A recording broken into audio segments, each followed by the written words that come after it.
जैसे जैसे लोकसभा की तारीखें नज़दीक आ रही हैं, वैसे ही सीट के बंटवारे को लेकर पार्टियां गठबंधन पर जोर बना रही हैं। ऐसा माना जा रहा है कि इंडिया गठबंधन में सीट बंटवारे को लेकर अभी भी बहुत कुछ ठीक नहीं चल रहा, लेकिन आपको बताते हैं कि एनडीए में भी सीट को लेकर माथापच्ची चल रही है। दरअसल हम बात कर रहे हैं बिहार की, जहां सीट को लेकर अभी तक मंथन चल रहा है। हाल ही में बिहार में हुए सत्ता परिवर्तन के बाद नीतीश कुमार फिर से एनडीए के साथ आ गए। इसके बाद यह सब गणित बिगड़ कर रह गया। ऐसा माना जा रहा था कि नीतीश से पहले भाजपा ने सीट बंटवारे को लेकर सभी चीज़ें सेट कर दिए थे, लेकिन नीतीश के पाला बदलते ही अब मामला उलझ सा गया है। आपको बताते हैं कि यह गणित नीतीश कुमार से पहले क्या था। दरअसल नीतीश कुमार की एनडीए में जुड़ने से पहले भाजपा ने सीट बंटवारे कर दिए थे। भाजपा खुद 28 सीटों पर चुनाव लड़ने वाली थी। वहीं इसके बाद 4 सीटें चिराग पासवान की लोक जनशक्ति पार्टी को मिलने वाला था। वहीं 3 सीट चाचा पशुपति कुमार पारस को दिए जाने थे और 3 सीट उपेंद्र कुशवाहा के खाते में आ रही थी। वहीं मांझी और मुकेश सहनी को एक एक सीटों पर रखा गया था। यह सभी आंकड़े नीतीश के पाला बदलने के पहले सेट हुए थे, लेकिन अब नीतीश क्योंकि एनडीए के साथ है, यह सब गणित फेल हो गया। नीतीश कुमार के एनडीए में आने के बाद पशुपति कुमार पारस और जीतन राम मांझी सेट हो गए, लेकिन इस मंझधार में फंस गए चिराग पासवान और उपेंद्र कुशवाहा। जहां एक और उपेंद्र कुशवाहा कराकट, सीतामढ़ी और सुपौल की सीट की तैयारी में थे, वहीं चिराग भी जमुई, जहानाबाद, खगड़िया, वैशाली की तैयारी कर रहे थे। खबरों की माने तो चिराग का मामला यहां तक सेट हो गया था कि उन्हें हाजीपुर की सीट भी दी जा सकती थी। भाजपा खुद 28 लोकसभा सीटों पर चुनाव लड़ने के बाद चिराग पासवान को तकरीबन 4 से 5 सीटें, तो वहीं उपेंद्र कुशवाहा को 3 सीटें देने के मूड में थी। लेकिन नीतीश कुमार के एनडीए में आते ही यह सब गणित ठप हो गया। साल 2019 लोकसभा चुनाव में लोजपा के कुल 6 सांसद जीत कर आए थे, जिनमें से 5 ने पाला बदल लिया और चाचा पशुपति कुमार पारस के साथ जुड़ गए। ऐसे में चिराग पासवान अलग थलग हो गए और उन्होंने अपनी नई टीम बनाई। खबरों की माने तो चिराग पासवान जहानाबाद से अरुण कुमार, खगड़िया से रेणु कुमारी, जमुई से संजय पासवान, हाजीपुर से खुद, वाल्मीकि नगर से राजू तिवारी और सिवान से एक बाहुबली के लिए लगे हुए थे।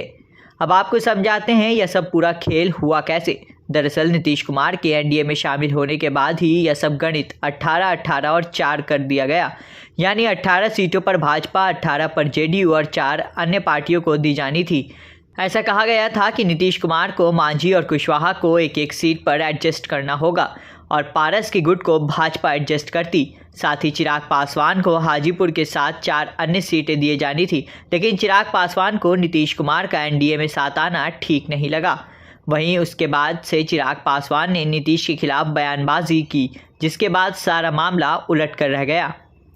बिहार में बनी नई नवेली सरकार के दौरान खबर यह भी चली थी कि नीतीश कुमार चिराग पासवान को बिहार सरकार में डिप्टी सीएम यानी उप मुख्यमंत्री बनाने के लिए राजी हो गए। लेकिन चिराग पासवान को यह सब रास नहीं आया, उन्होंने इसके लिए मना कर दिया था। खबर यह भी चली थी कि लोजपा पारस गुट का बीजेपी में विलय भी हो सकता है। दिल्ली से पटना जब चिराग नीतीश कुमार के शपथ ग्रहण में पहुंचे, तब नीतीश कुमार के रणनीतिकारों ने उन्हें यह याद दिलाया कि उनकी ये हालत चिराग पासवान के कारण ही हुई है। दरअसल साल 2020 में जेडीयू को करीब 35 सीटों पर चिराग पासवान के कारण हार का सामना करना पड़ा था।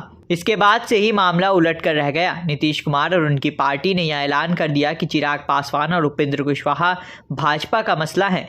वहीं उनकी तरफ से यह तक कहा गया कि जेडीयू गठबंधन भाजपा के साथ हुआ है, ना कि चिराग और कुशवाहा के साथ।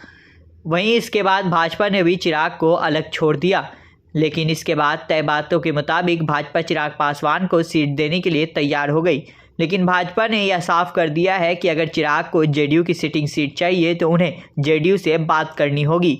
ऐसे में चिराग यहां पर फंस गए। खबरों की माने तो बिहार एनडीए में नए सिरे से सीट बंटवारे को लेकर बातें शुरू हो गई है। जहां एक और भाजपा 17 सीटों में चुनाव लड़ सकती है, तो वहीं बाकी 21 सीटों पर जेडीयू, मांझी और कुशवाहा चुनाव लड़ने जा रहे हैं। वहीं चिराग पासवान को हाजीपुर समेत 4 अन्य सीटें दी जा सकती हैं। वहीं पशुपति कुमार पारस की बात करें तो भाजपा उन्हें अपने खाते में एडजस्ट करेगी।